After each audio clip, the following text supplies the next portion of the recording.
Hello, on se retrouve pour faire les favoris du mois de janvier. J'ai beaucoup de choses à vous présenter, donc on va aller tout de suite dans le vif du sujet. J'ai tout d'abord ce pull-ci dans mes favoris mode, je le mets tout le temps depuis que je l'ai. J'ai acheté Stradivarius si jamais vous vous demandez, je vous en ai d'ailleurs parlé dans ma vidéo haul solde de l'hiver, donc je vous mettrai quelque part sur l'écran si jamais ça vous intéresse. Et je le mets tout le temps parce qu'il est hyper pratique, en plus c'est une couleur qui change, j'avais quasiment rien de camel donc du coup je suis très contente, je le mets tout le temps. Dans la même catégorie, je mets tout le temps ces bottes-ci, qui sont en fait des sortes de fausses Ugg mais de la marque André, donc c'est fourré à l'intérieur et c'est hyper confortable. Elles existent aussi en marron. Et la raison pour laquelle je vous en parle, c'est que je trouve qu'on est bien dedans, la semelle est bonne, on est plutôt maintenu. Alors évidemment ça reste des bottes fourrées donc c'est toujours un petit peu lâche en fait, on n'est pas tenu comme dans des chaussures de ville. Mais elles sont super confortables et en ce moment elles sont encore plus soldées. Moi je crois que je les avais payées un truc genre 36 € et là maintenant elles sont 28,50 €, donc si jamais ça vous intéresse, franchement allez-y parce qu'elles sont... Enfin moi en tout cas c'était une révélation pour mes pieds et par contre pensez à prendre une taille au-dessus parce que je trouve que ça taille petit. On continue avec les soins du visage, tout ce qui est plutôt beauté de la peau puisque j'ai énormément de trucs à vous montrer. Avec donc le gel Clarins dont je vous avais déjà parlé et qui franchement est mon favori, j'utilise absolument plus que lui. Donc c'est le gel nettoyant éclat du jour à l'extrait de moringa. Et ce que j'aime avec ce gel nettoyant là, c'est que il nettoie ce qu'il faut. Moi j'ai une peau qui est normale à mixte, donc j'ai quand même besoin d'enlever le sébum et évidemment d'enlever des résidus de maquillage. Donc il me faut quand même quelque chose qui soit suffisamment nettoyant on va dire, mais qui en même temps ne soit pas trop abrasif, qui ne soit pas trop asséchant, enfin qui nettoie ce qu'il faut sans agresser ma peau derrière, parce que le but quand on a une peau normale à mixte, c'est de ne pas avoir une peau mixte à grasse, c'est-à-dire de ne pas avoir d'excès de sébum en plus, parce qu'après c'est un cercle vicieux en fait.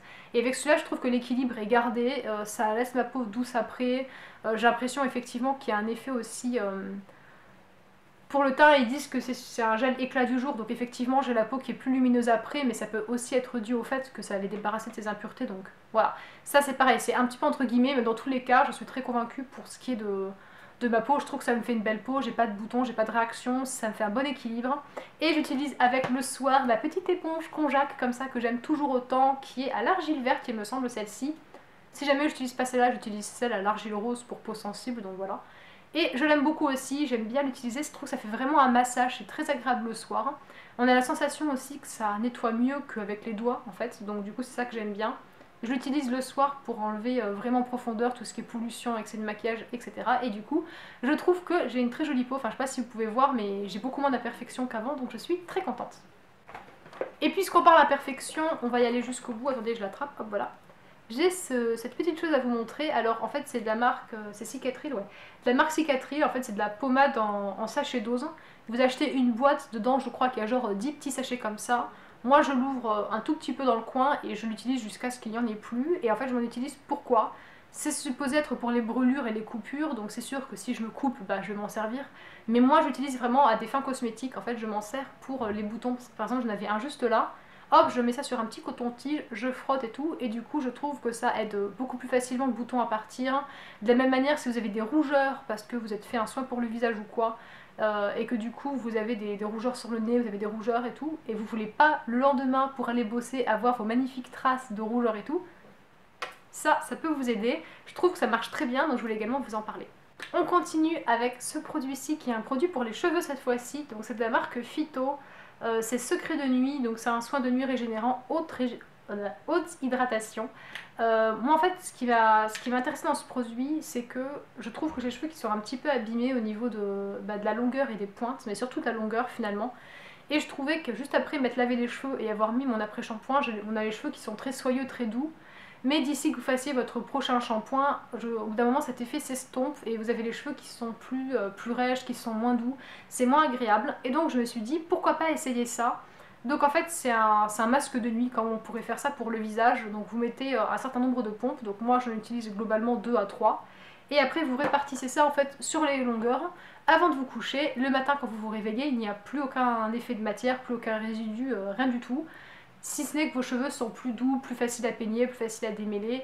Ça fait une sorte de mini masque en fait, une sorte de mini après-shampoing. Et du coup au quotidien je trouve ça très pratique. Attention et tenez-vous bien, fini un produit, les gars, attention. La CC crème de chez Bourjois. Je vous en parlais tout le temps et il y a un moment ça fait forcément arriver. D'ailleurs je vous en ai pas dans ma dernière vidéo je crois ou je sais plus quand. Je vous avais dit que j'arrivais au bout et ça y est c'est fait, je suis arrivée au bout donc j'ai même ouvert et tout. Et je me suis dit qu'il fallait vraiment que je remplace cette CC crème que j'aime beaucoup de chez Bourjois. Ceci dit je trouvais qu'il y avait quand même un léger effet de matière donc je m'étais dit j'aimerais bien changer, surtout quand ça fait un moment que vous avez un produit, vous aimez bien tester les nouveautés. Et j'avais envie de tester leur fond de teint Air Matte, mais il y a plusieurs d'entre vous qui m'ont dit qu'ils s'oxydaient à mort. Donc je me suis dit que j'avais pas trop envie de me retrouver avec le teint orange. Et il s'avère que mon blog de filles vénère et ne parle tout le temps que de la marque Shiseido et de leurs fonds de teint qui sont, se disant, géniaux. Donc j'ai envie de tester et donc j'ai opté pour le Shiseido Sheer and Perfect Foundation. Donc en gros un teint naturel perfecteur, mais un peu transparent. Enfin c'est pas un fond de teint qui va être très couvrant. Ils ont le même je crois avec un effet lissant qui lui est plus costaud en termes de couvrance en fait. Mais moi j'ai pris quelque chose de léger puisque j'ai pas grand chose à cacher.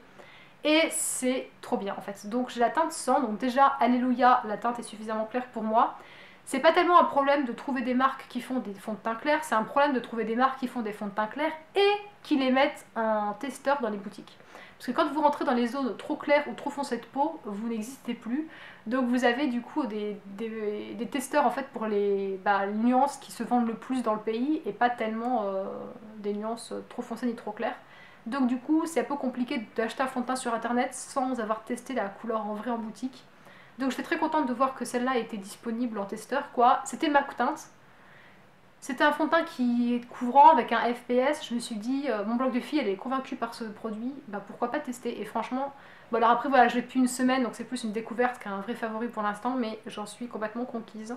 Je trouve que ça me fait un teint super beau, ça me fait une belle peau. Je trouve pas qu'il y ait d'effet de matière. Alors après évidemment vous avez quand même un truc sur la peau donc on va pas se mentir, si vous regardez quelqu'un de près vous allez bien voir que sa peau n'est pas nue. Mais par rapport à la CC crème de chez Bourjois la matière est beaucoup plus fluide, beaucoup plus fine. Ça fait pas du tout de... ça fait presque pas de... Enfin c'est nickel, ça se fond super bien la peau. Je trouve ça assez fou parce que c'est un fond de teint qui est quand même assez transparent et donc j'utilise avec ma Beauty Blender et je m'étais dit est-ce que ça va suffisamment bien cacher les rougeurs que j'ai autour du nez, est-ce que ça va...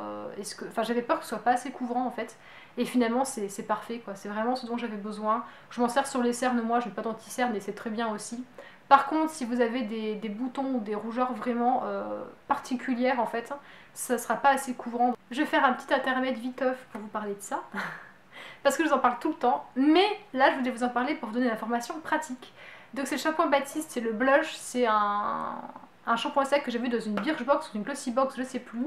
J'avais beaucoup aimé ce shampoing sec par rapport à un Chlorane que j'avais, il était beaucoup mieux, il faisait pas du tout de résidus de matière, il était nickel, ça faisait les cheveux frais. L'odeur, très girly, mais bon, ça passe, franchement, on survit et le problème c'est que le produit est génial, donc franchement je m'en fiche un peu de comment il sent.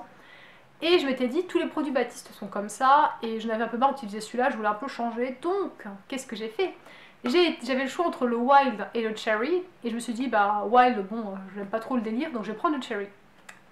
Eh bien écoutez, la formulation n'est pas du tout la même, et c'est pour ça que je voulais vous en parler, parce que celui-là, c'est vraiment mon shampoing sec préféré, parce que du coup celui que j'ai testé, le Cherry, ça faisait des résidus, enfin presque limite, ça faisait un rendu dégueulasse, quoi, ça faisait presque pâteux, vous mettiez ça, ça se mélangeait avec votre sébum, en plus de la poudre, ça fait une espèce de truc un peu genre, genre dégueu quoi, voilà. Donc du coup, je m'en servais mais avec parcimonie, j'essayais de bidouiller, de faire je sais pas quoi parce que je voulais pas acheter un produit pour rien. Mais si vous avez le choix avec un shampoing sec Baptiste et que vous vous demandez lequel prendre, en fait, hein, c'est pas que l'odeur qui change, c'est vraiment aussi la formulation. Donc pensez à moi, prenez celui-là parce qu'il est trop bien. On termine ses favoris avec un dernier produit qui est celui-ci. Oups, je vais dans le mauvais sens, qui est celui-ci. C'est un parfum, je vous avais dit que je prendrais le My Burberry de Burberry, c'est chose faite, je n'ai pas menti, mais je suis tombée sur ce parfum-là. Ça a été un amour, un coup de cœur, une identité, une reconnaissance, mon âme sœur du parfum, je sais pas. Ah, j'aime tellement. C'est mon parfum du moment, je ne mets plus que celui-là.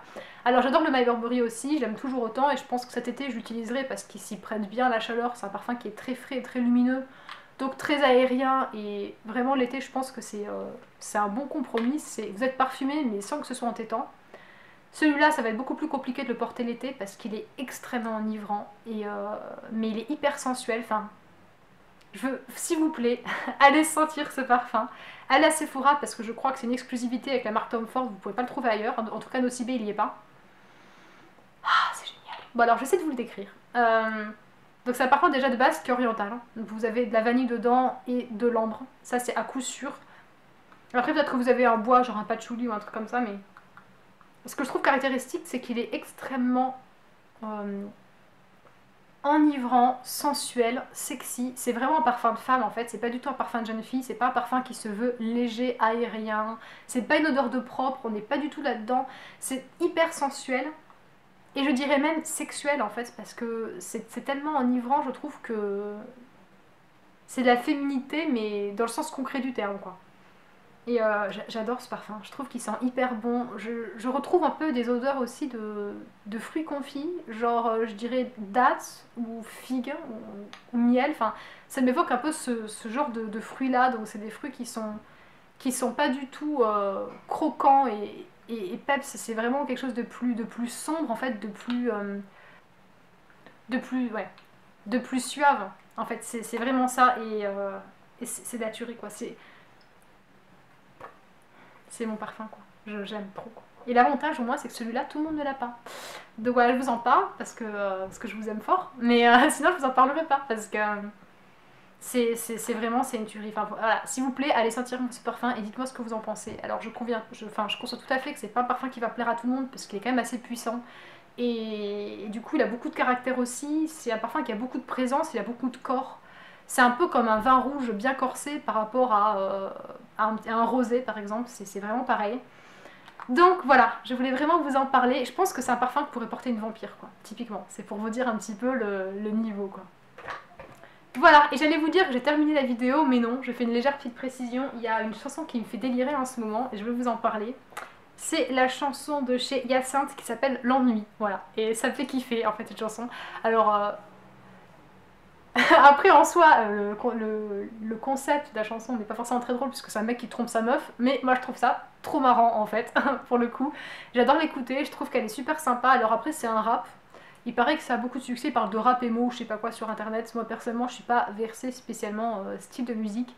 Mais voilà, si vous voulez écouter un petit truc qui change et que vous aimez bien un petit peu le rap français, bah allez écouter ça, je pense que ça pourrait vous plaire. Voilà, j'ai fini la vidéo, j'espère vraiment qu'elle vous aura plu, je vous fais plein de gros bisous et je vous dis à très bientôt sur ma chaîne.